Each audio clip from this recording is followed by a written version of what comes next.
रात का समय था, चारों ओर अंधेरा फैला हुआ था। अजय ने गांव के पुराने किले में जाने का निश्चय किया। गांव के लोग कहते थे कि किले में कुछ अजीब घटता है, पर अजय उन बातों पर विश्वास नहीं करता था।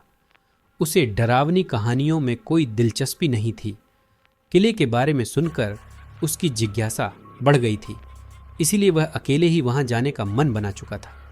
जैसे ही अजय किले के गेट पर पहुंचा, उसने देखा कि वहां सब कुछ सुनसान था।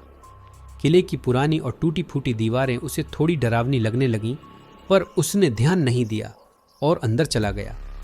किले के अंदर का रास्ता बहुत संकरा था। अजय ने टॉर्च निकाली और रोशनी करते हुए आगे बढ़ने लगा। किले के चारों ओर अजीब सी सन्नाटे की आवाजें गूंज रही थीं। कहीं दूर से किसी के कदमों की आवाज भी आ रही थी, लेकिन जब वह मुड़कर देखता तो कोई नजर नहीं आता। थोड़ी देर चलने के बाद उसे एक पुराना और जर्जर दरवाजा दिखा जो अधखुला था। अजय ने जैसे ही दरवाजे को धक्का दिया, वो अचानक जोर से बंद हो गया। उसके दिल की धड़कन तेज हो गई। उसे लगा कि कोई उसके पीछे खड़ा है, पर जब उसने मुड़कर देखा तो वहां कोई नहीं था।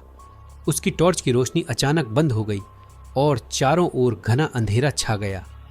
अचानक उसे किसी के सांस लेने की आवाज सुनाई देने लगी। अजय ने डरते हुए टॉर्च को फिर से चालू करने की कोशिश की। जब टॉर्च जली तो उसने देखा कि सामने एक साया खड़ा था। वह साया धीरे धीरे उसकी ओर बढ़ने लगा। उसकी आंखें खून जैसी लाल थीं और चेहरा धुंधला था। अजय की सांसें थम गईं। वह चाहकर भी हिल नहीं पा रहा था। साया और करीब आया और उसकी आंखों में गहराई से झांकने लगा। अजय की सांसें अटक गईं। तभी अचानक दरवाजे के पीछे से एक जोरदार आवाज आई, भागो यहां से।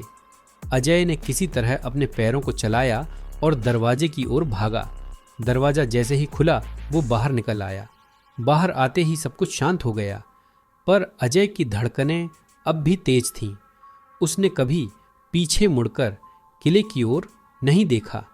गांव लौटने के बाद उसने किले की कहानियों पर यकीन कर लिया था